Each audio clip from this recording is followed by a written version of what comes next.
Welcome to Game Crunch, your weekly video game podcast. My name is Mike Anastasia. With me today, Brandon. Hello. We're talking about games and things. Games and things, and literally from my list, I just have games for today.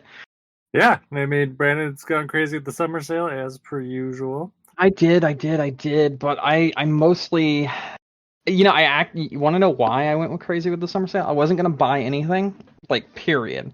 And then I got a random check in the mail for $62.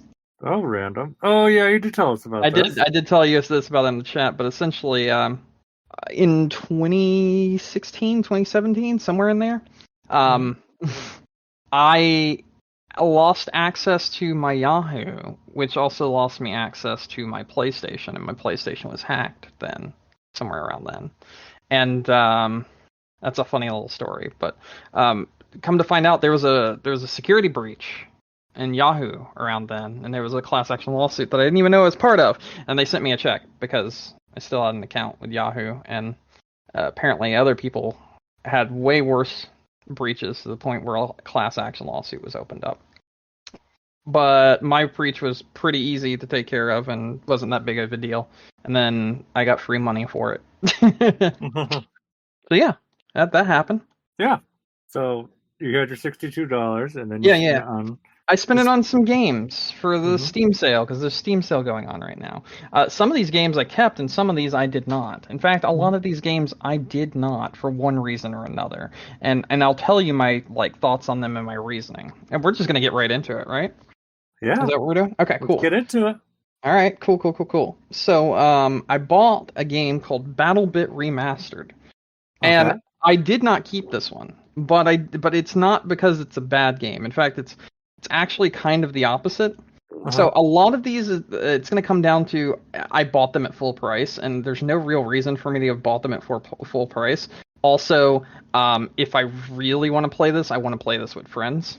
So BattleBit Remastered is essentially like a Minecraft Roblox version of Battlefield, the original Battlefield.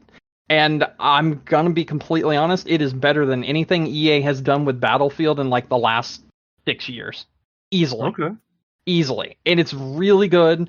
It's super easy to run because it practically is nothing. In fact, the game defaulted to 8K for me. So that was interesting. I played my first ever game in 8K. That was fucking weird.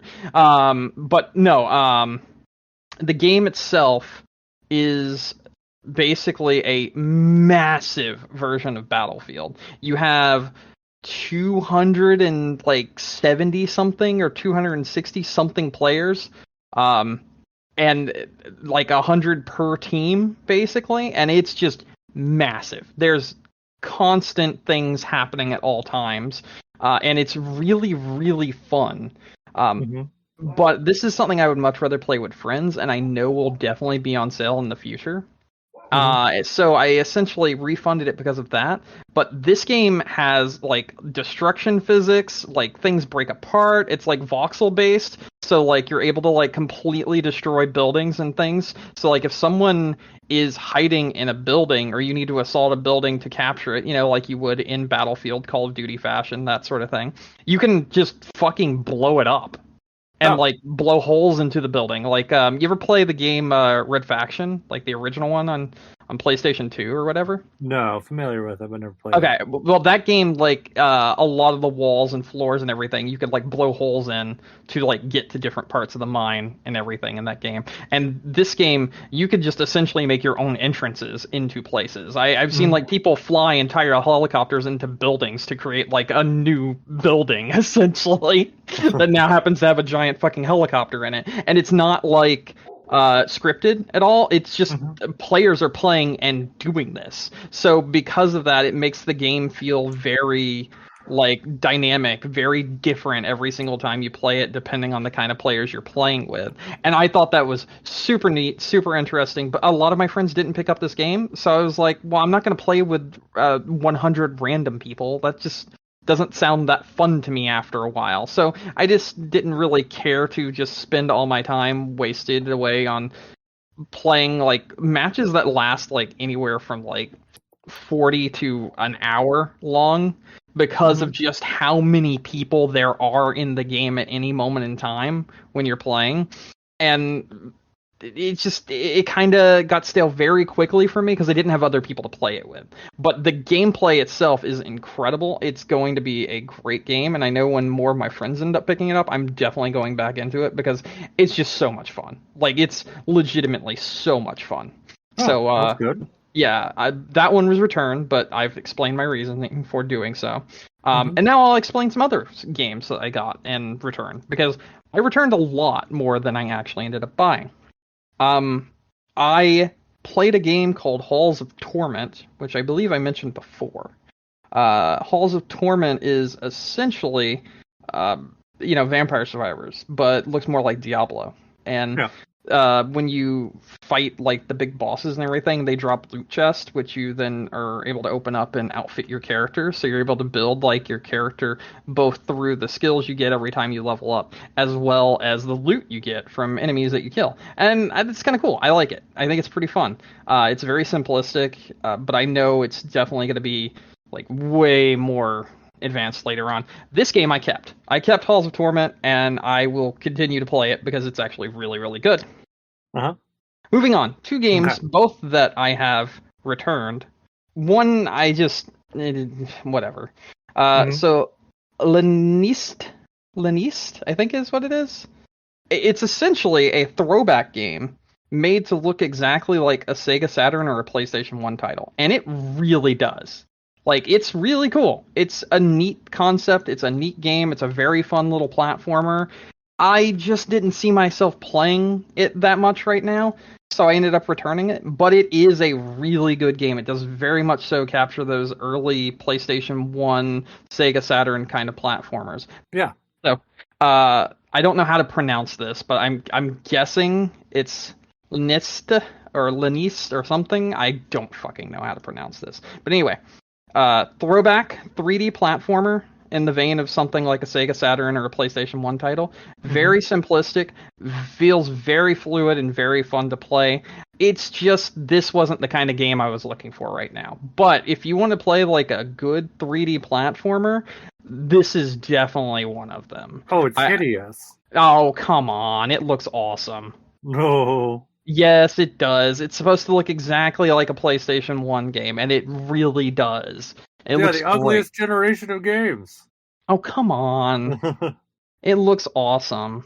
They did a great job capturing exactly how, like, the low poly was on PlayStation 1 and everything. Oh, no, I don't disagree with that. It's perfectly hideous. I think PlayStation 1 graphics are a vibe. That's all I'm going to say. Okay. But yeah, this game's really fun. I ended up returning it just because, like I said, didn't really care that much for a platformer right now. I wasn't really looking for something like that. Moving on. Xeno Crisis. This game is basically Smash TV. Okay. Like right down to its core. It's like Smash TV meets Aliens. And the general gameplay, super awesome. Really fun, very interesting. You're going through the different rooms. You defeat all the enemies inside the room. There's like explosives that you can shoot that also blow up and start chain reactions, that sort of thing. When you kill enough enemies, like power-ups drop.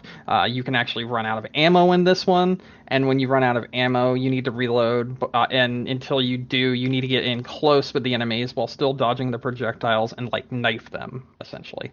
This game's really hard. Like really hard. Yeah, it looks But hard. also, I almost finished it in like 40 minutes.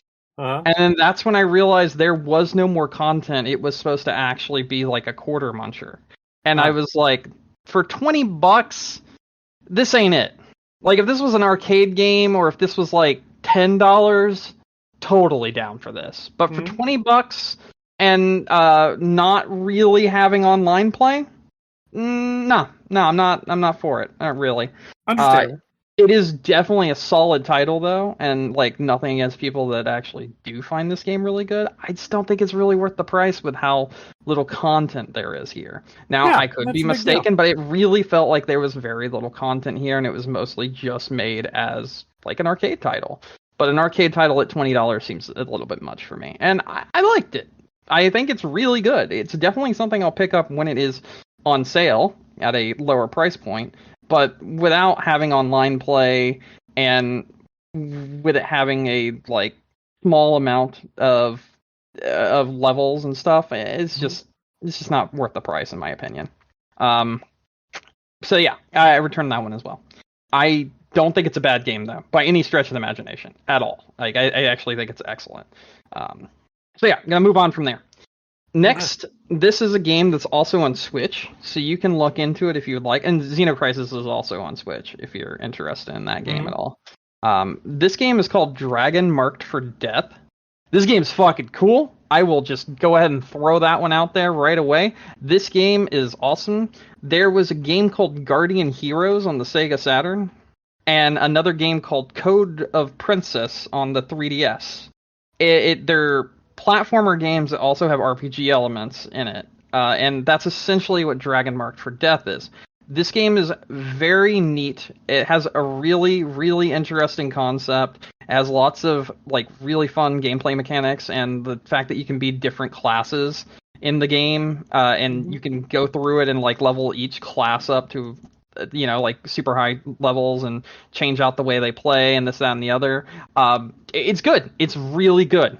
So you're probably asking what was the problem here? I tried to play this on Steam Deck and it did not transfer over my save at all. It does not support cloud saves. So because of that, either it doesn't support them or it's broken for the Steam Deck. Now, and a lot of these games that I got are going to be played on the Steam Deck. So that's one of the things I'm looking for the most with this sale, essentially, was playability on the go as well, because I have to go a lot lately. So there's that. And I mean, this game is excellent, and if you want to play this on Switch, I guarantee you it's probably going to be cheaper, and it's probably going to be, I actually don't know how they went about this on Switch. But I do think you should give this a go if anything I mentioned sounds interesting. Because I had never heard of this, and I started looking up games I typed in online games that are blank, and then this one popped up, and I was like, the fuck is this? A Nintendo Switch title that's also on Steam? Okay. And yeah. It's fun. It's very good. If the save bug wasn't there, this would have been one I kept. Okay.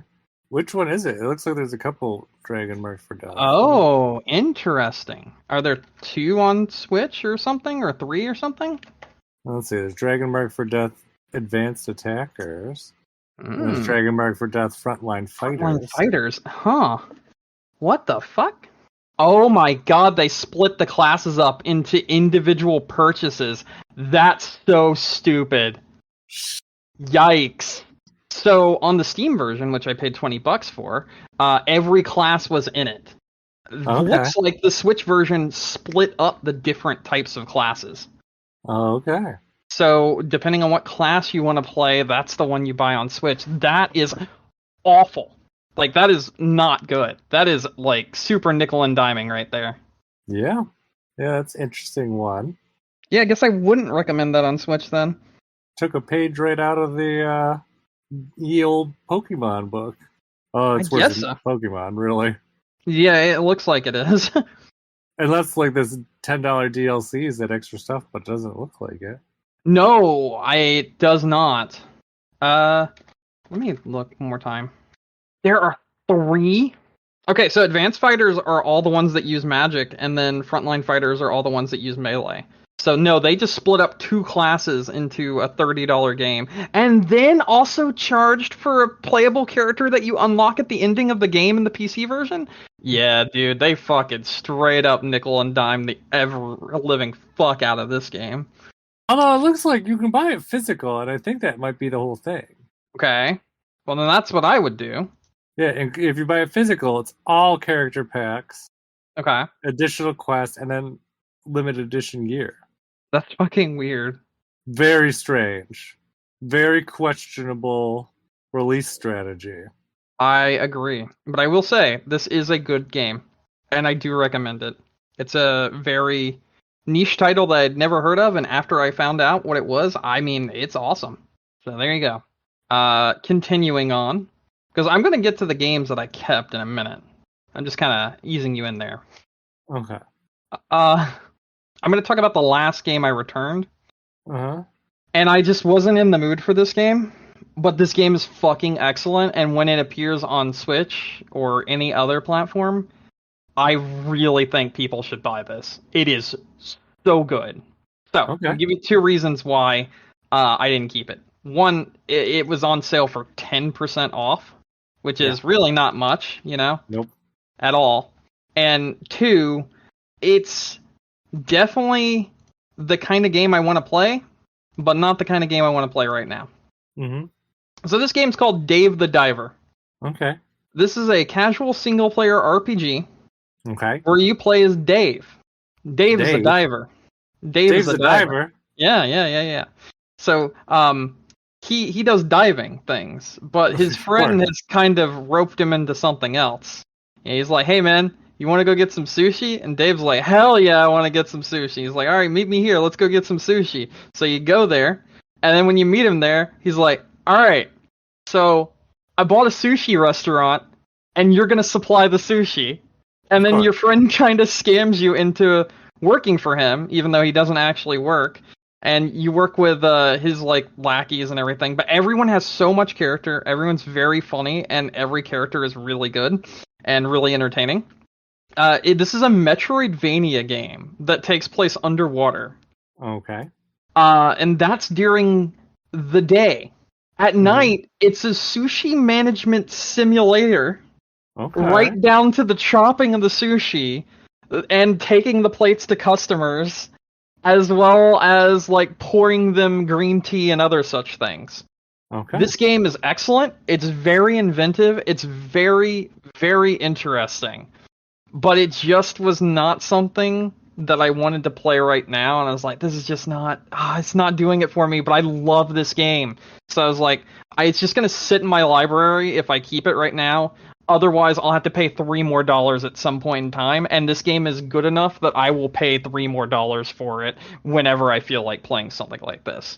It has all these little mini games that you play when it comes to doing the pouring of the green tea and this, that, and the other, and then it becomes a Metroidvania game when you go diving during the day for the sushi and for the fish to make the sushi at night. And all while you're doing this, you have all these people that come in, and you end up going to deep sea expeditions and hunting in ruins and upgrading your weapons so that you can, and your gear so you can go deeper, and then you'll uncover some kind of weird secret. And all you need to know is this game released June 28th.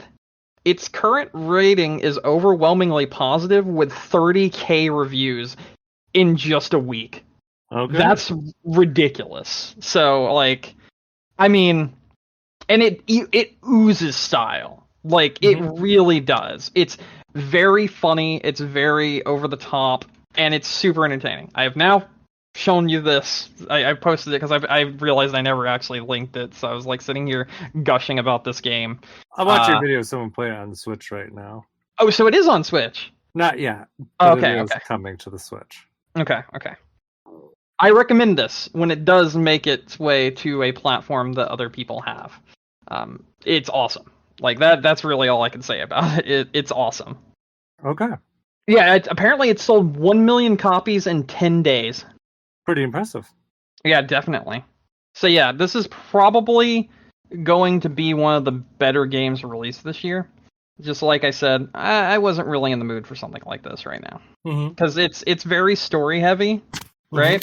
Even though it is a Metroidvania. And I kind of I just almost finished, Final Fantasy 16, and that is basically all story. So I'm just kind of whatever. Alright, now to the games that I kept. So these are the games that have, hooked me. Have really pulled me in. Alright, the first game. Luck Be a Landlord. This game's so fucking good. Alright, so you've seen roguelike deck builder games, like your Slay the Spires and this, that, and the other that have now been coming to Switch and been showing up in other places that used to be only on PC. You've seen those kind of games lately, right? They've also been in like a Nintendo Directs where it's like, oh, you get the cards and you do the roguelike and you do the RPG and everything. But this one decided to go a little bit different. Okay. Luck Be a Landlord is a game about paying your rent, and you have a really shitty landlord. Instead of it being based on cards, your landlord has installed a slot machine in your house. Okay. And the only way you can pay your rent is by winning the money on the slot machine. Okay. And instead of having cards and building a deck of cards, you build the dials on the slot machine. So all the dials that you can pick from 3 at the beginning, and then every spin you get to pick from 3 more. They all synergize together and synergize with the abilities that you get. After you pay your rent fully one of the 12 times, each time you get to pick from an ability as well, instead of just a slot machine thing. The point of this is literally to pay your rent. That's the point of it. It's very simplistic. It's very tongue-in-cheek, but it's like there's something about it. I cannot stop playing it. I've played 7 hours already, and I swear to God, I do not know where those 7 hours went. It looks really interesting. It's very fun. Yeah. All right. Next game that I kept. Voidigo. Voidigo. Okay. This game has a very, very specific aesthetic. The only thing I can say is this feels like Newgrounds, but as a video game. I don't know if when you look at it you get the same feeling, but it feels like Newgrounds as a video game. Alright, so much like the games Enter the Gungeon and why can't I think of it? Another game called Nuclear Throne. This is a twin stick roguelike. Okay. The interesting thing about this is it's kind of mixed with Monster Hunter. So the way it works is you go in and you have like your little question mark areas where you like you travel throughout the blocks, and it's like broken off into segments where you defeat the enemies in one area and go to the next area and everything. But eventually you're going to get to the actual main boss of the game. You can activate the main boss, but until you've hunted throughout all of the areas and actually broken the keyholes, you can't unlock its health pool. So you have to destroy certain areas and then break the hold on the area that they have in order to unlock the health pool of the boss. And when you do this, you also find weapons and ammo and this, that, and the other, and new things for your character and learn more about the world around you, essentially. But as you're defeating different health pools of the boss, it will travel back to parts of the level that you've been to in the past, similar to something like Monster Hunter. So you have to pay attention to where it's moving on the map, which is in the bottom right-hand corner of the game, and you have to actually chase it like you would a monster in Monster Hunter, even though this is a twin-stick shooter instead. It's super cool. The weapons are really inventive. I had this one gun that fired a grenade, but then the grenade exploded into snakes. Super fucking cool. You can blow up parts of the actual background, and then use that as ways to get to the other side of the map faster. And it's super cool. It definitely has a Binding of Isaac / Enter the Gungeon feel to it, along with Nuclear Throne, but it's super stylized. I don't know any way to describe this other than early 2000s internet. That is really all I can think of when I look at the way this game is stylized. And it's really, really fun to play. It's super fun. This is another one that I lost a decent chunk of time in, and I have really enjoyed a lot. So yeah, this is one I also kept. I also bought Hammerwatch, which is also on Switch, and that is essentially it's kind of like a top-down version of Dungeons and Dragons, which is already top down, obviously. But it's like you move with the stick, you fire your abilities that you get, you fight off enemies as you're going through random dungeons. In the PC version, people have created dungeons, so you can play like user created dungeons, which is really cool. But also, it's like fully online co-op. And I paid $1.99 for it, and then my friend bought a 4-pack, so we've got like a whole team now to play the game as well. And it's super fun. This one is one I had on my Switch because it came out in 2013. Mm-hmm. But at $1.99, it's like a fucking steal. And the sequel comes out in like a few weeks. So I was like, yeah, I'll get the original one on PC. Okay. And the last game. Yeah. This one, I've had my eye on for a very long time, and I finally decided to buy it. Mm-hmm.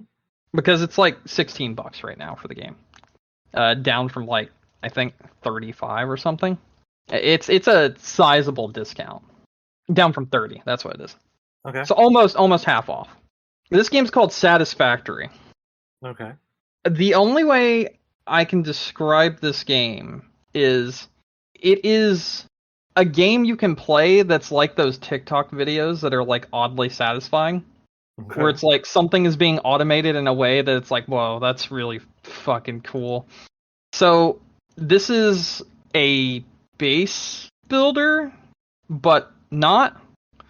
The point of this game is to explore an alien planet, harvest its resources, and create automated factories that run even when you're not there. Like, you build the power lines, you run the power lines, you connect them to other parts of your base, you destroy and deforest the entire planet, you build cars and vehicles to get from one side to the other.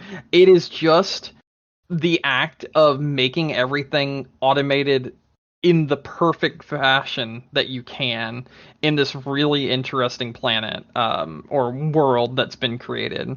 It's very hands-off, but there's also a lot of things where it can like teach you how to do it. It's online co-op, and it's one of those games that sounds just completely ridiculous, but when it like comes together, it like clicks. And then you look at the clock and it's 4 a.m. and you're like, what the fuck? Essentially. It is an incredible game. I've played the beta for this before it released, and I loved it. I loved it so much. And now, seeing how far it's come, it is incredible what they have done with this. It just... I don't know. You get lost playing this game. It's one of those games, much like you with Civilization, where it's like, okay, I'll just build one more thing. Yeah, you know, one more turn. One more thing. Yeah, exactly. And then, and then it's like 4 a.m. and you've just, that one more thing has completely fucked you essentially. So yeah. That's where I am. That's what I did with my week. I played all of those different games, or tried out all of those different games. Some I really enjoyed, but I'm going to wait until they're on a deeper discount. Others I didn't enjoy for one or many of the reasons I listed, and that's okay.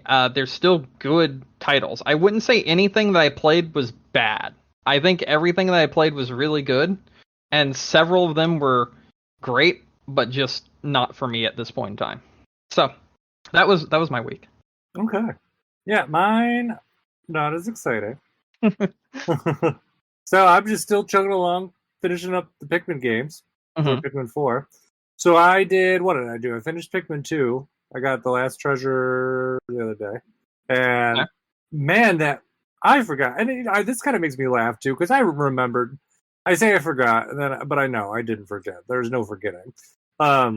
Pikmin 2, if you go to be like kind of see everything that there is in the game, at least even in the main game, the challenge mode is like a whole different beast.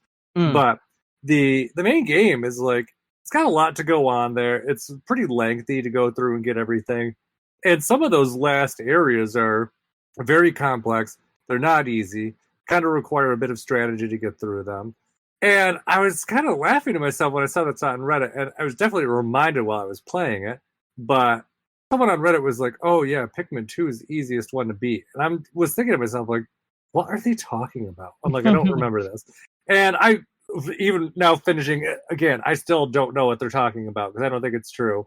I don't think it's easiest in terms of if you're talking about all the content that's available in all 3 games, definitely not the easiest. Even like just talking like main story, not like challenge modes or anything like that. Like, if you're talking about just to like roll credits, maybe.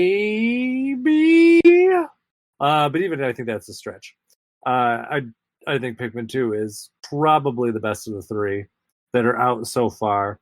And it seems like, and I said this when we were talking about last week, that 4 seems like it's building off of, kind of maybe more like the core gameplay of 2 with some of the quality of life improvements of 3. And so how do I put this?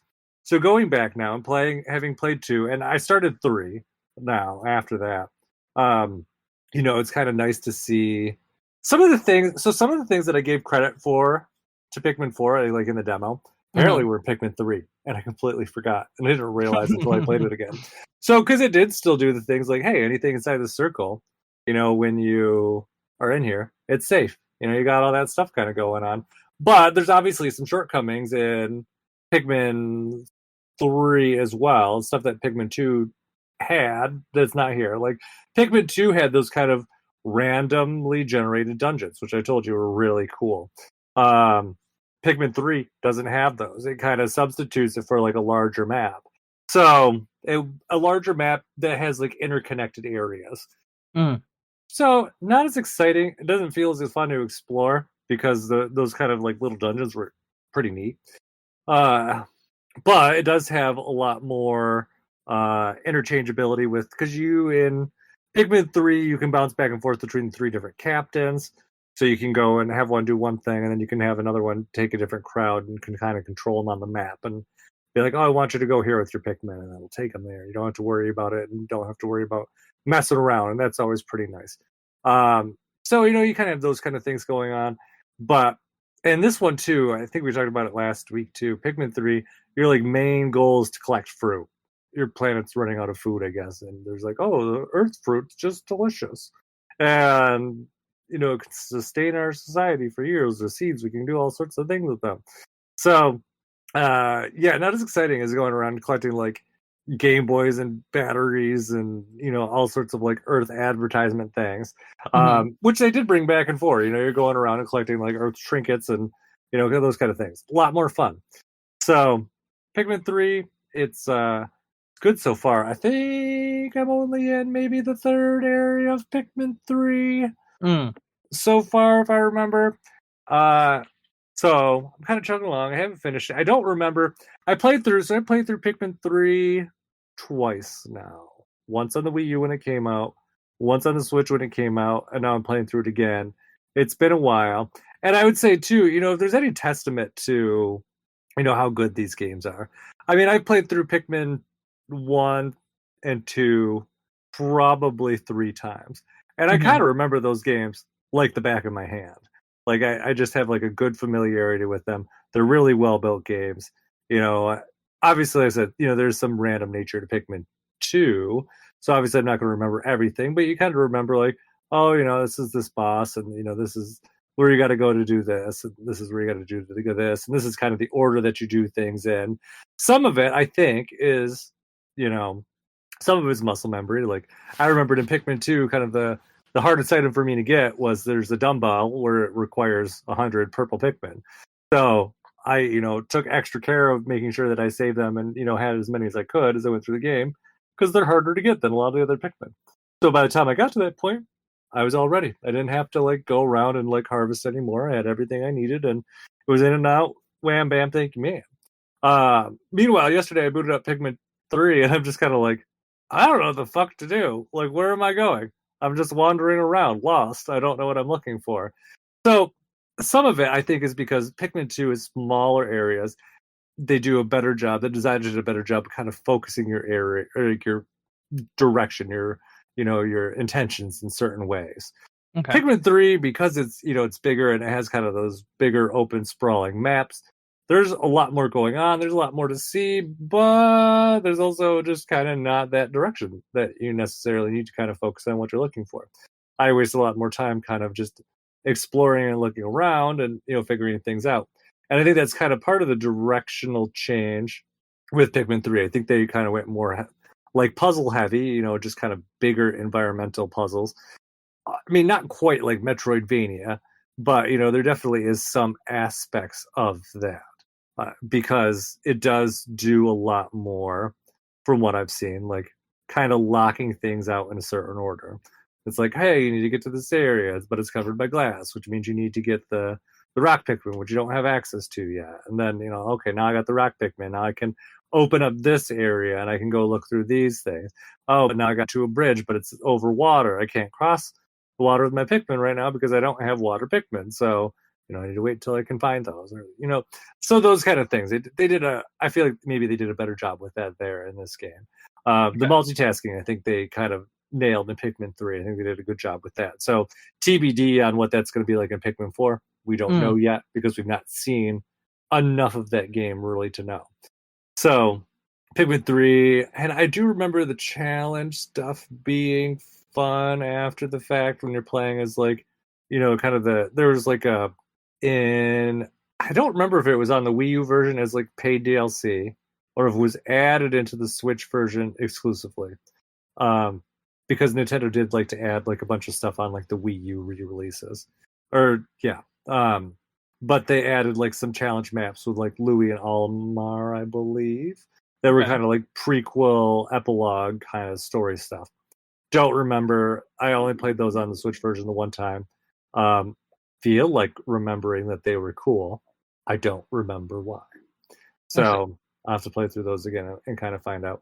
But yeah, it is kind of nice going back through these. One other thing that this did kind of make me realize is I feel like when I was playing Pikmin 4 demo and then kind of Pikmin 1 and 2, I kind of poo-pooed some of the control changes that they made. I was like, oh, in Pikmin 3, it kind of lets you have full pointer control when you're playing, and I thought that was pretty good. And the way that they changed it in Pikmin 1 and 2 and with the Pikmin 4 demo was they made it so that they kind of changed it to more of a hybrid, where on the controller at default, it's kind of like it was on the GameCube, where it's you kind of have like a line of sight cursor.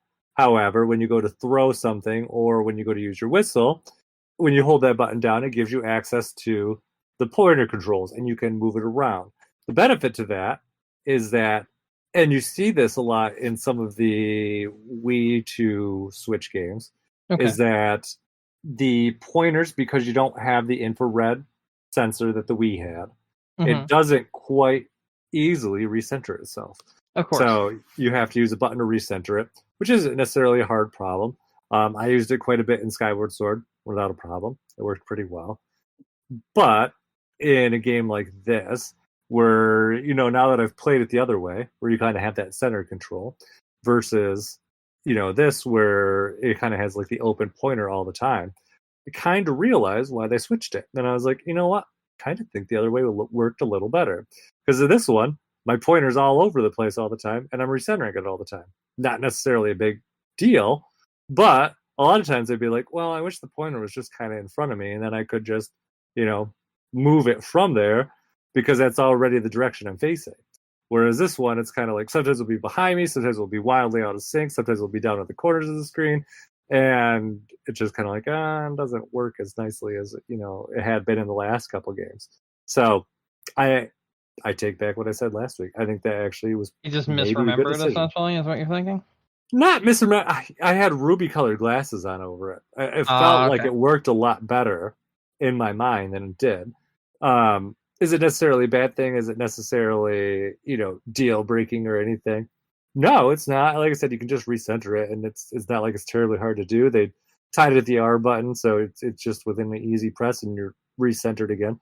But you have to do it quite often, and that's just kind of, it's smart in games that do it, have a button that kind of recenters things when you need to. And I think that was one of my issues with Skyward Sword, the remake on the Switch as well, because it seems like it would be prime to do something like that. Like Skyward Sword, the way it worked was when you were pulling out weapons, it didn't recenter them necessarily when you went to pull them out. It kind of just assumed where your pointer was, and so you ended up having to kind of recenter them on your own instead of just kind of having it just recenter with that action, which honestly I think would have made more sense. But it is what it is. So, but Pikmin 3, enjoying it so far. It is a good game. I'm excited to kind of go through and play it again because I don't have as much memory of this game as, like I said, the other two. Pikmin 2, and I did say this last week, and I still stand by it after finishing it up this week, that's a masterpiece. That is like, one of maybe the best. The first one and play that? Huh? Should I skip the first one and play that? I don't necessarily think it's a bad idea, honestly. Because there are some nice things with it. I think I talked about some of those last week, but just kind of, Pikmin 2, you don't have.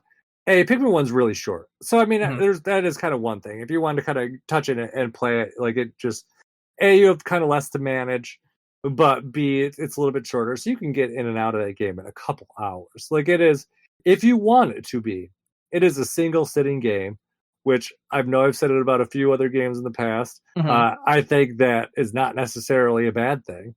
I think that it's underappreciated sometimes. I'd rather play a single sitting game than one that lasts for fucking ever and completely outwears. Yeah, it goes to do too much. And, some of my favorite games are single sitting games, like Metroid Zero Mission. I love playing that.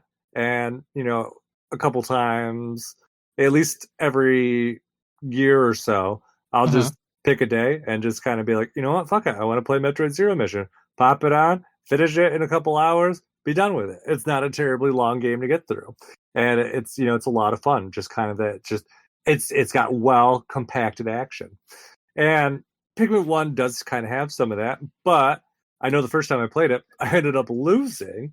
So it is possible to, if you don't know what you're doing and kind of don't understand the mechanics of the game, it can be a little bit more difficult. And the game does have some items that you don't necessarily have to get. It's like you have 30 days to get 30 things from a ship. If you're very good at managing your time, you can get those 30 things in a handful of days and just kind of plow through it, like a half the time that the game gives you. But if you don't know what you're doing, you can squander that time so fast and just royally screw yourself over. So, I don't know, but it is, like I said, it is a single sitting game, which is kind of a nice thing. You can get kind of a nice, beginning to end story, through that thing. Pikmin 2, the thing with it is it has a lot to do, but you're not really in a big rush to do it. Pikmin 1 kind of has that 30-day time limit. Pikmin 3 has a mechanic with, like I said, you're going through and collecting fruit, but it's your food source. So if you don't collect enough fruit, you actually run out of like survival stuff, and I guess you lose. I don't know. I never had it happen. It's easy for you to build like a couple day lead time and not come close to doing it. But there is always that threat looming overhead that it's like, you got to do it before you run out of time. Pikmin 2, you don't have that. If you want to take 20 days to get one item, by all means, take 20 days to get one item. That's fine. And the game does do it in both cases, which I think is kind of nice. If you go to start to retrieve something and you start bringing it back to your ship, and for whatever reason you run out of time and you move your Pikmin and, back to the base or whatever, the item will be where you left it on that stage. It's not like it, reverts back to where it was and you got to go through the work of beating the boss again to go and get the item to bring it back, whatever.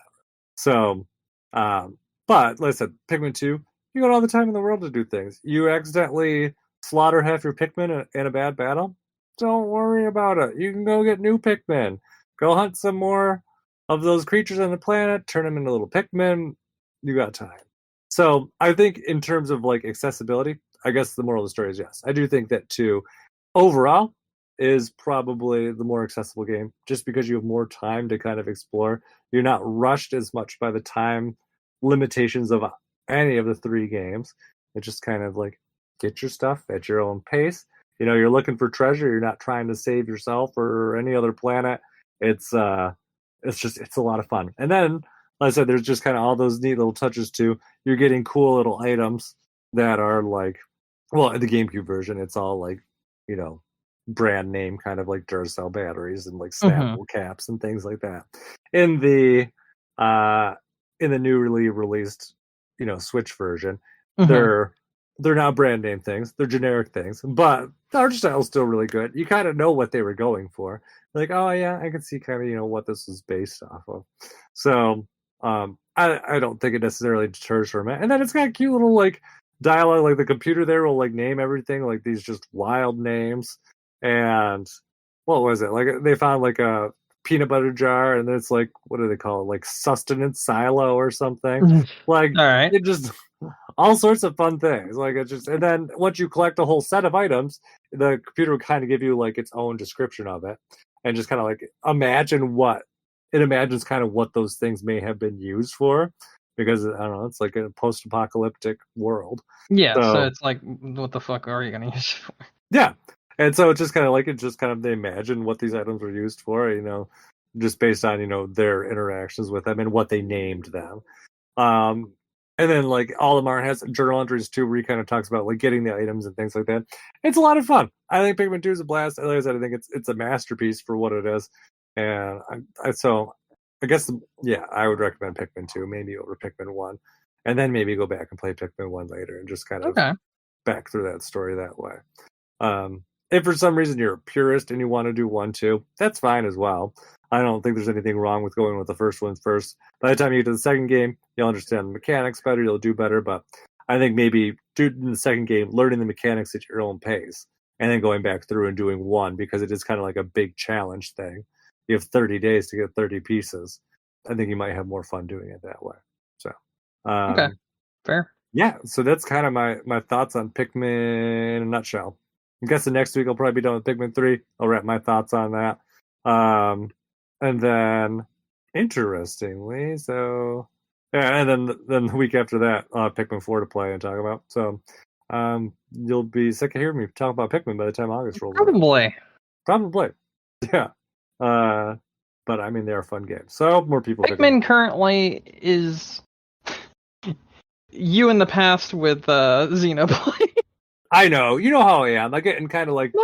No, it's totally fine. I got nothing against it. You get very hyper fixated on something, which is totally cool. No issue with that whatsoever. Please don't ever think that there is. It's just when you like something, you're like, I have to play all of them, and I'm just oh god. Yeah, I remember. And meanwhile, for me, I'm like, am I even going to play one of them? I still like it a lot, but am I going to play one of them? Yeah, and I'll do that, especially too when I start to get excited for like a game coming out. I don't know if you remember, like even like 2 years ago, I think it was around like the Mario like 30th anniversary. I think that's what it was. I kind of did like a binge of the Mario games and played through a bunch of them all. I remember you mentioning that. Yeah, a while back. Yeah. Okay, but that's all I got. Wise, I don't think I have anything else exciting to talk about this week. Ready to move on to news? Yeah, sure, of course. Okay. So, big news this week. Speaking of things that we'll hear about forever. So the Microsoft Activision Blizzard merger has progressed another step towards completion. So, today the judge ruled against the injunction the FTC filed against Microsoft, which allows them to move ahead with their acquisition. The only roadblock that is left at this point is the CMA, which is UK's kind of FTC equivalent.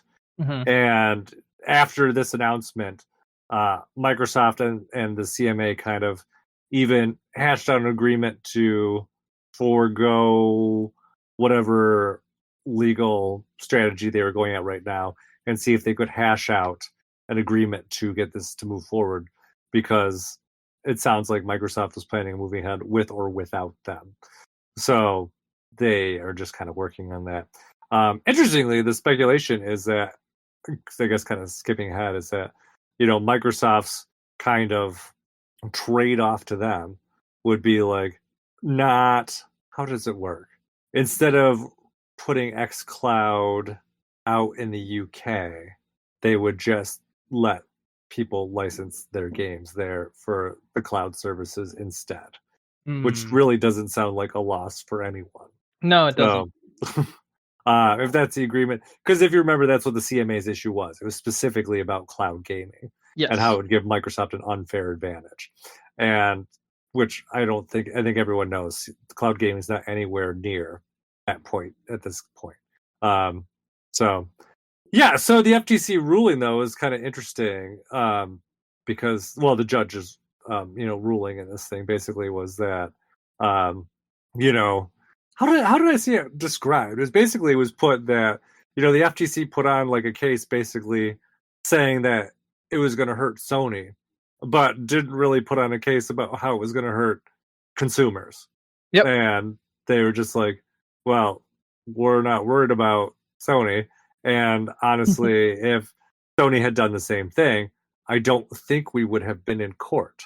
And they basically were just like, this basically means that this is kind of frivolous. You're not going to win your case, and we're not going to hold this injunction.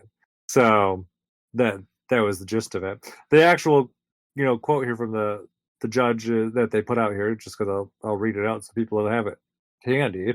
It says in December 2022, the FTC initiated an administrative action to block Microsoft's proposed acquisition of Activision, publisher of the first-person shooter video game franchise Call of Duty, among other popular video games. The gist of the FTC's complaint is that Call of Duty is so popular and such an important supply for any video game platform that the combined firm is probably going to foreclose it from its rivals for its own economic benefit to consumers' detriment. Discovery in the administrative action is closed and trial before the FTC judge is scheduled to commence on August 2nd, 2023. 4 weeks ago, the FTC filed this action preliminarily enjoin the merge pending completion of the FTC administrative action. Because the merger has a July 18th termination date, expedited proceedings were commenced. After considering the parties' voluminous pre- and post-hearing writing submissions and having held a 5-day evidentiary hearing in the court denies the motion for preliminary injunction. The FTC has not shown it's likely to succeed on assertion that the combined firm will probably pull Call of Duty from Sony PlayStation, or that its ownership of Activision content will substantially lessen competition in the video game library subscription and cloud gaming markets. So, and they even had it on here too. And as part of this trial, I think it's also important to say too, if you're looking at it from Sony, which it kind of sounds like the FTC did really focus on, Microsoft's like, we tried to put it on Sony won't let us, and then Sony in court was like, yeah, we don't even want them to have access to like our development platform, basically. So it really sounds like it was Sony trying to stonewall it, and which that they would, and not really give really any credence on anything otherwise. You could make, if the FTC was going to go maybe like a more consumer heavy focus, they might have been able to do a case there, but it doesn't seem like they really focused on that. And honestly, I think a bunch of even other parties kind of conceded that this merger may end up being beneficial for them anyways. So it's just kind of, it sounds like it's inevitable at this point, as opposed to, well, maybe someday. So I was waiting for this conversation to come up because now I can actually discuss what I was talking about in my chat, where I was like, oh, these people are being stupid. Mm-hmm. So apparently there's a big thing where people are like assuming and thinking, based on some things that was stated, that when this goes through, not an if anymore, but when this goes through, Microsoft will roll World of Warcraft subscriptions up into Game Pass. You'll be able to subscribe to World of Warcraft just by having Game Pass. Oh, that makes sense. Do you think that is a thing that will actually happen? If they own the property, right? Yeah. If they own the property, then they can do whatever they want. Microsoft has already stated how much they just want more people on Game Pass. Not necessarily that they care about the games that are on Game Pass. And as such, I fully see them just being like, all right, you now new perk of Game Pass, you get World of Warcraft subscription. Yeah, included in it. Is it See, now, my friends were saying like, yeah, they would never do that in a million years, and also that they would probably just make a second tier. And my immediate response was, I don't think there will ever be a tier version of Game Pass. I think it will just always be Game Pass. Yeah, I think it will always be Game Pass too. And it does, it kind of, floats an interesting question as well. Because if you think about something like, I saw someone point this out too, you look at something like, say, Call of Duty and how much money that makes every year when it comes out. Would Microsoft be insane to stick that as a free thing on Game Pass? Probably. Maybe last year's, maybe keep it like it's like, hey, you know what, last year's is up here now. You can buy the new one, whatever. Especially if they have to do like platform parity kind of stuff. They're going to 100% put it on Game Pass. You think they're going to put day one, the new one on Game Pass? I do. I'm interested to see. Because here's the thing. Plenty of people were saying like, Microsoft is just trying to run Sony out of the competition and everything. And with it being on Game Pass, that would run them out of the competition. That was Sony's big complaint. So, with them owning Blizzard, and with Game Pass existing, that would run them out of competition. What would run them out of competition? If you only had to pay $9.99 or $15 as opposed to $70 to see if the new Call of Duty is even worth your fucking time. That would legitimately change the game for how people played Call of Duty. Because here's the thing. Call of Duty Modern Warfare 2 that I played, it was excellent the first few weeks, first month or so. Yeah. Then it wasn't. And you know what? If I would have had Game Pass and known that, I wouldn't have wasted $70 on it. Yeah. And it's kind of, it's interesting though, because, they're still going to have to make that revenue up. And I'm kind of curious if they think that if they think it's justified by Game Pass alone, then that would make a lot of sense. I could also see them releasing it on Game Pass and, increasing, say, maybe the microtransaction kind of stuff on it too. I don't see that happening, and the reason why? Right now, the microtransactions are so bad with Call of Duty. Everyone's boycotting it. Oh, really? Everyone's boycotting the game right now. One reason is a political reason, and another reason is because lately they've been selling microtransactions that aren't so micro. And let me give you an example. They've been selling microtransactions that are like $30, $40, $50. That's not a microtransaction. And those microtransactions actually are kind of making the game pay to win too, because they give you power. There's such a big pushback right now with Call of Duty and its microtransactions that the smarter thing that they could do, right? Is if they didn't make the game day one on Game Pass. If you're subscribed to Game Pass, you get all the battle passes for Call of Duty without having to pay for them.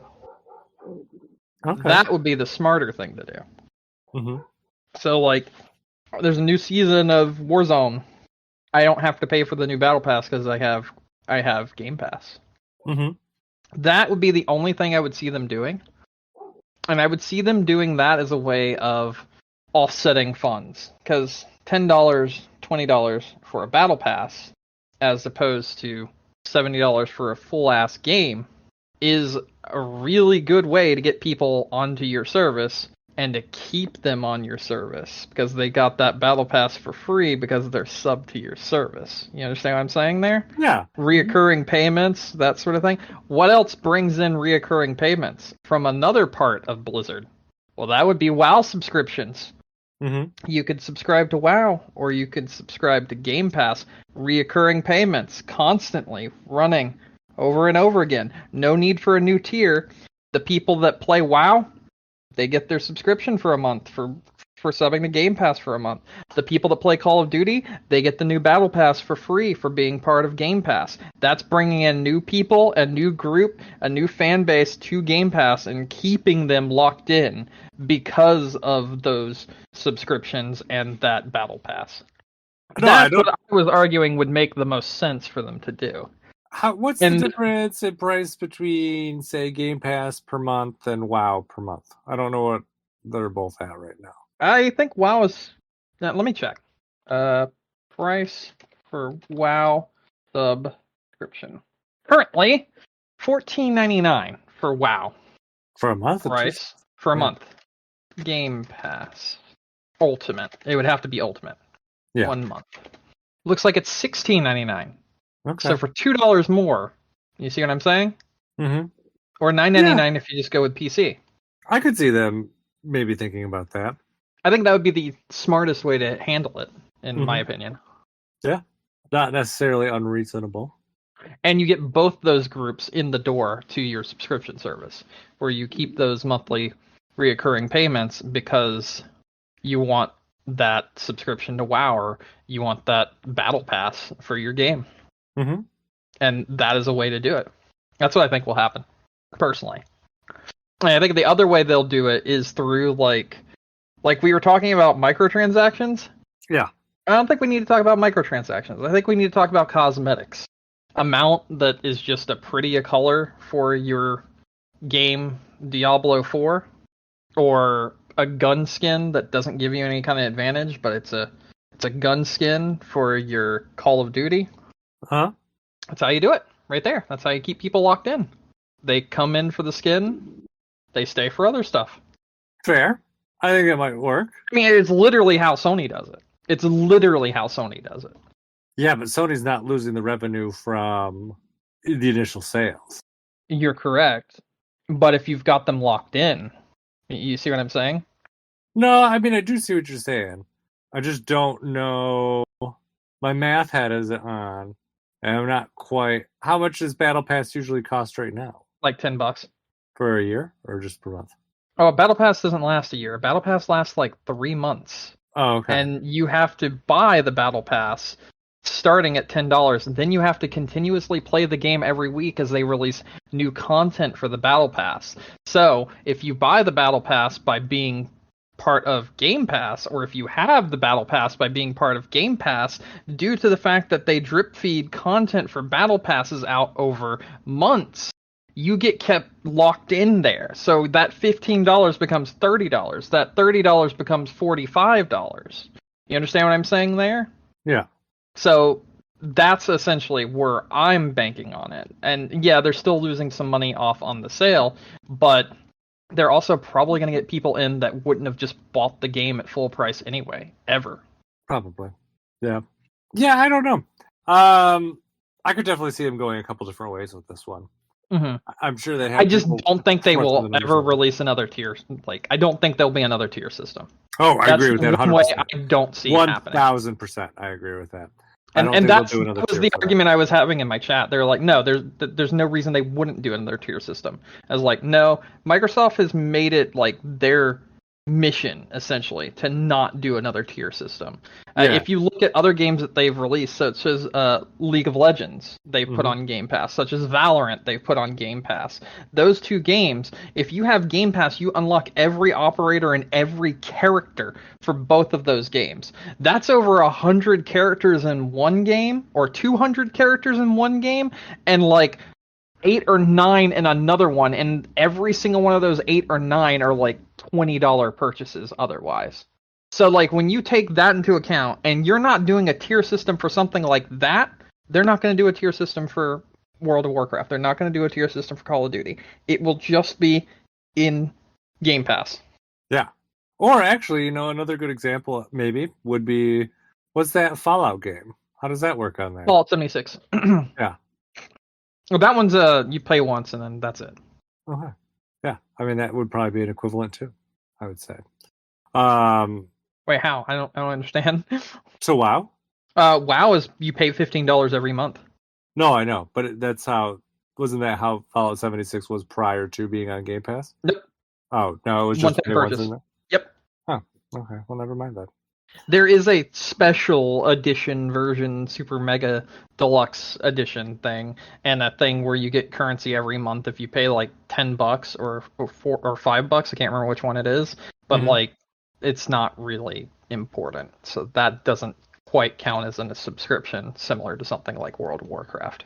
Yeah, I mean the other kind of route they would go is either, they could just maybe like I said, do the games for free and just keep the transactions kind of the way that they are. Mm-hmm. Like I said, I guess it really depends on, how they end up approaching things and kind of what their goals are and what they think's a reasonable cost to these things.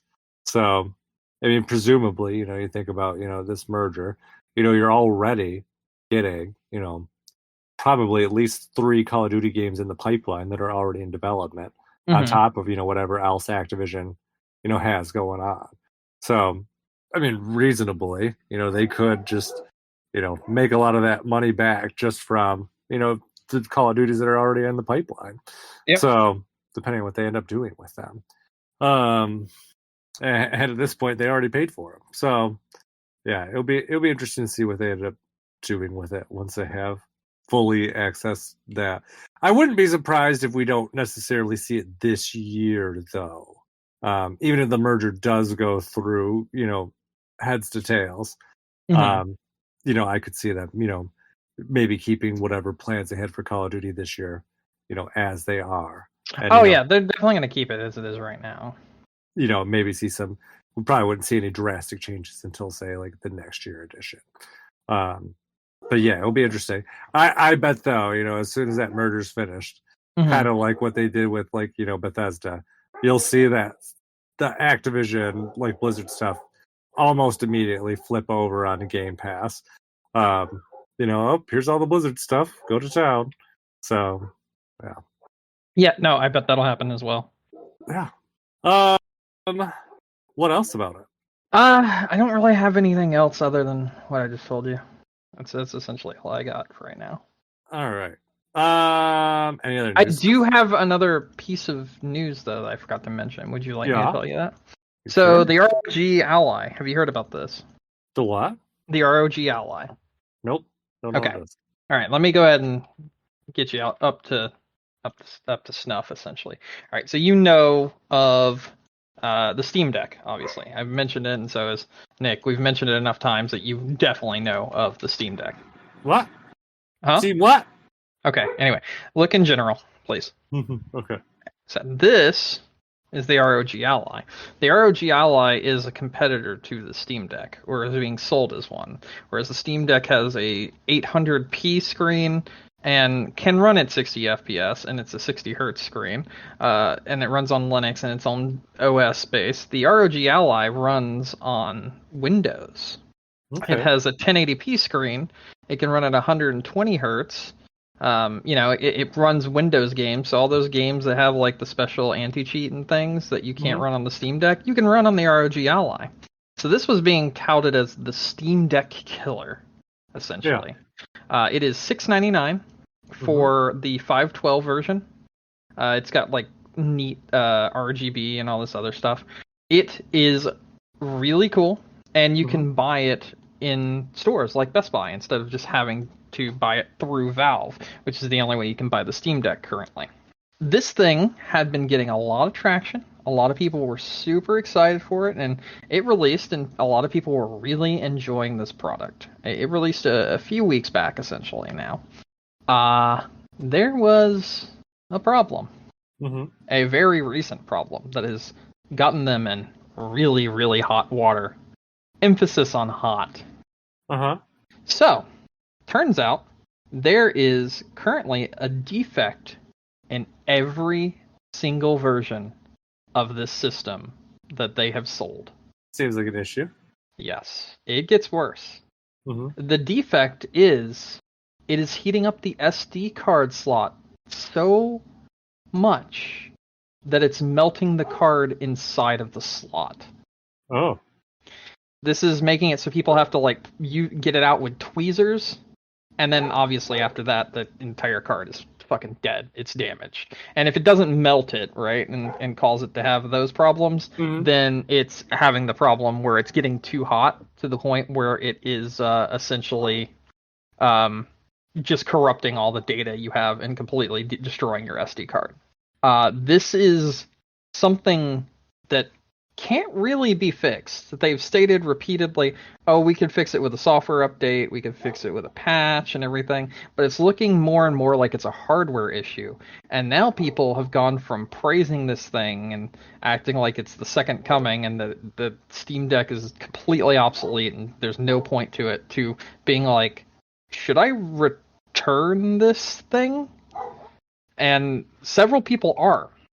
Interesting enough, this came up around the same time that the Steam Deck's went on sale for one of the first times for a sizable amount. And the Steam Deck's now on sale right now on during the summer sale. It's actually part of the summer sale. The Steam Deck is 10 to 20% off.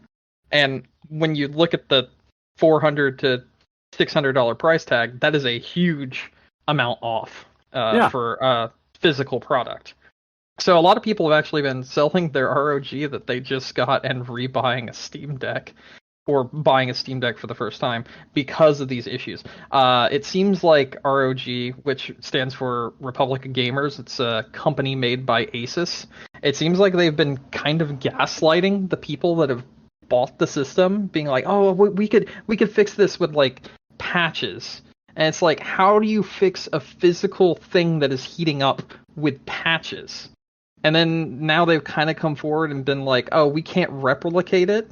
So it must be a you problem, essentially. The customers are like, what the fuck? And then it went even further to the point where they were like, oh, no, actually, we have been able to figure it out, and we will be putting out a patch that changes the fan curve around from the top and bottom fans to make it so it will cool the system better, and it won't cause the SD card slot to overheat. Here's the problem with that. When you raise a fan curve and do things like that, and other such things, like tinkering with the BIOS and whatnot, you lower the performance of your hardware. Yeah. So the system has lost, since they've been tinkering with trying to get this problem fixed, 30% of its performance in 2 weeks. Impressive. So now all the like specs and everything that they've like got out there and they're touting, like they would list out like frame rates for individual games and whatnot beforehand. Those frame rates are completely invalid now that they have listed on their sites, because they've changed up the system so much now with the BIOS update and with the patches and things, trying to fix this catastrophic issue, that it has now lowered the performance of the system overall and made it run nowhere near as good as it did even like 3 weeks ago, which is a huge problem. Yeah. So right now you either have a degraded performance system that you can't fix, or you risk completely destroying your SD card and the SD card slot. You have those two choices, and that's the only choice. So, like I said, several people are asking, should we be demanding refunds for this? And several people are going and getting refunds for the console because of this thing. Yeah, I think that's reasonable. So yeah, this is pretty crazy, but I thought this was a really interesting story to share. Yeah, it is, and it seems like it's a pretty severe issue that I don't know how it would have gotten missed prior to production. I feel the exact same way. I don't know how you can miss this in testing. Yeah, like there's no way they did not know this would happen. Unless they're just kind of like, hey, I made this cool thing. All right, sweet, send it straight to the factory. But you read about those kind of things where it's like, I don't know if you remember even stuff like, the Rock Band controllers and how much, testing they went through before they went to market. Nintendo has, talked, pretty extensively about how much. Yeah. Yeah. Although I guess Joy-Cons maybe not the best example. But no, I think it's actually a great example, because they did test them. Remember, they touted how much they went through with this, that, and the other before they released them on the Switch, and then they were a broken mess, and they still are a broken mess, much like how they supposedly tested this system and then sent it out, and then there's this huge flaw, much like Joy-Con drift is a huge flaw. I guess in that kind of sense, yes, it's probably something they had to have known. I guess the question is, it's kind of like, in that case, did they just assume that, the damage was, based on how they tested it? Like, oh, these Joy-Cons have gotten worn out. Granted, most controllers wear out at some point. They eventually, even, when you're talking about like Hall joystick, you know, even though they're contactless, you know, there's still eventually a point where they will wear out and drift. Yeah. Like it's inevitable for any of those kind of things. So maybe they just thought it was within like an expected time frame.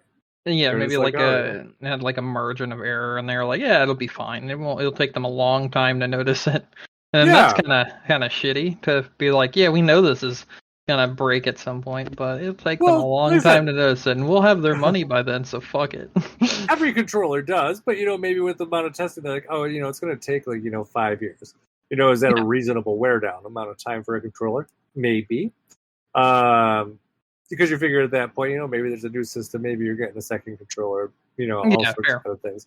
I mean, granted, like I guess even realistically, like my Joy-Cons of the, you know, 2 full sets that I have, I guess rather, I think a left and a right, not even of the same set, got drift issues. Lucky. While the other 2 were fine.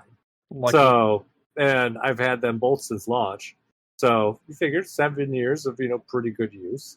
You know, it didn't necessarily do that. And then you also figure, too, maybe even on their own kind of set of thinking is like, you know, hey, you're going to have those group of people who do use it on the go a lot, but you're also going to have the people who are going to, you know, go back and forth between a Pro Controller or whatever. And my Pro Controller got drift, I think, worse than my Joy-Cons did. So, yeah, no, it's all kind of you know, here or there kind of thing. But for something like, you know, a melting SD card, I feel like just the usual test of, hey, let's leave the system on for a day and see what happens. So apparently it took a week for people to have it start happening. So I'm guessing a day is more like the amount of research they did on it. Yeah. Oh, it worked great for today. So yep. Everything's fine here. Didn't notice anything weird. No issues whatsoever. Yeah. No, it's kind of wild. So yeah, that's something I'm gonna keep up with and see what happens in the future. Because that's a bit of a mess right there. Yeah. Also, just kind of, I guess maybe one last thing before we wrap up. Just kind of thing I remember that you talked about a couple weeks ago, and I never did until just yesterday. But that Jack Black, that video game trailer, just showed up on, or music video, showed up on my YouTube feed the other day, and I finally watched it, and it was great. I liked it a lot. It was a very fun video. Also, I found 2 hidden penises in it, and was pretty surprised. He hides them everywhere. He does it in all of his music videos. Like that isn't even like. Have you never seen like actual Jack Black music videos, like Tenacious D stuff? I'm sure I have in the past. No, I definitely have in the past. I probably just never looked for them. Well, it was kind of like in this one. It was like, oh, you know, we went back and I was watching it, and then DJ was sitting next to me, and I was like, that mushroom that just came out of that Mario box definitely was a penis. Yep. DJ was like, what are you talking about? I like rewound it and paused it right on it, and he's like, oh yeah, that's definitely a penis. And then I rewound it back again. I don't remember why, just to kind of look at maybe something else because it's like catchy and stuck in my head. And then he's like, wait, that cactus is a penis. And I was like, what? And then we rewound it again. And I was like, oh yeah, that cactus is not even like... There's a lot more hidden. I know. And then then we watched it like 3 more times to try to find more. Those were the only 2 that we found. We were like, there has to be more in here. There definitely is. There definitely is. I think there's one that I remember being in the picture frame when it shows like Miyamoto and everything, and Shakespeare, and it has like it's like done in that art style and everything, and it has like all the Miyamoto games, and it has like Star Fox, and it has like Legend of Zelda, and it has like all the other kind of like games and everything that surrounding it. I think there's one in that frame if I recall correctly. Oh, I didn't look that closely at that. I was too busy, I think, looking inside the frame for it. And that's the tricky thing. I think that, you know, there's certain places where I thought to look for it, but there's just so much going on in screen sometimes. There's a lot going on in that screen, like in the entire video, and I kind of love it. I love his style outside of his more family-friendly stuff he does, because he's just a shit poster, essentially, and he loves it. And I'm like, I'm here for it, man. And Anyways, you ready to wrap up? Yeah, absolutely. All right. Well, thank you everyone for listening to us tonight. Don't forget to find us on iTunes, Stitcher, Google, Amazon, wherever you get your podcasts. We're also game-crunch.com. You can check us out there. See all our episodes. What else we got? Facebook, Twitter, while it lasts. Or you can email us at gamecrunchcast@gmail.com. Oh, it seems like, I don't know, this whole threads thing has really been, I probably should start a Game Crunch threads, but I haven't gotten that far yet. Is that the Instagram one? Yeah. Yeah, okay. They had like 100 million signups already. And I was like, oh, yeah. Bye, Elon Musk and Twitter. That just seems like... There's something new done to that hellscape of a platform every day that makes me laugh. My favorite thing that I saw... Did you see the Opera GX tweet? No. Oh my God. Maybe. Do you know about Opera GX? No. So Opera GX is a browser made by Opera, and it's done to give you more control over things, like ad block. It gives you it has like all this stuff built in. It has the ability for you to choose how much RAM is given to each individual tab. You can pause tabs that you're not directly in view of, so it doesn't take up that much hardware like capacity and all this stuff, and like slow your computer down or whatever. If you have like a shit ton of them open, you can change like the theme. You can make everything like dark mode. It's like the ultimate in customization browser essentially. And they also have these other things built in where like you get updates when you first boot it up of whatever your YouTube video people that you follow actually are. So it like condenses the people you actually watch and will give you updates on their videos if they have new ones come up, and it'll be just right there when you boot up the browser for the first time, or anytime you boot up the browser for during the day. And it's like very user friendly essentially, and very much for the users more so than giant corporations. And then Opera GX commented when Elon Musk put on Twitter the whole thing about the amount of tweets you can view per day now. Like, you saw that, right? If you're not verified, you can only view so much. And they literally quote retweeted it, and they wrote, "New Opera GX feature removes the feature that Elon Musk has just introduced where you're limited the amount of tweets you can view per day." So it's literally, they added the feature once he pushed out the feature that removed his feature and completely invalidated the feature. Yeah, no, that whole limited tweets per day thing is... Yeah, they removed it. They literally pushed out an update for Opera GX that removed the limit on tweets per day within like an hour. It was crazy. Oh, that's just on Twitter's part, like super short-sighted. Like, I don't know what don't you get ad revenue? Isn't that how you get money? By limiting the amount that people can see, kind of seems counterintuitive to that goal.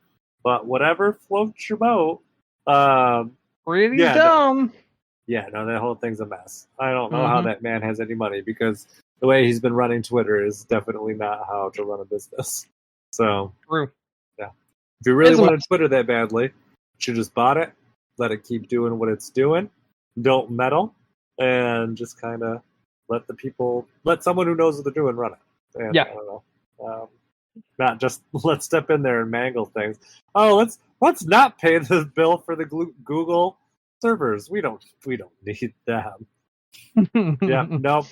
Can't for our website that has like 1.5 billion views a day. I don't know the actual number, but it just seems reasonable. Anyways, any final thoughts? No, I think I'm good. Okay. That's it. My name is Mike Anastasia. You can find me online on Clash of Penguin there, or on your favorite gaming console. And until next week, game on. Game on.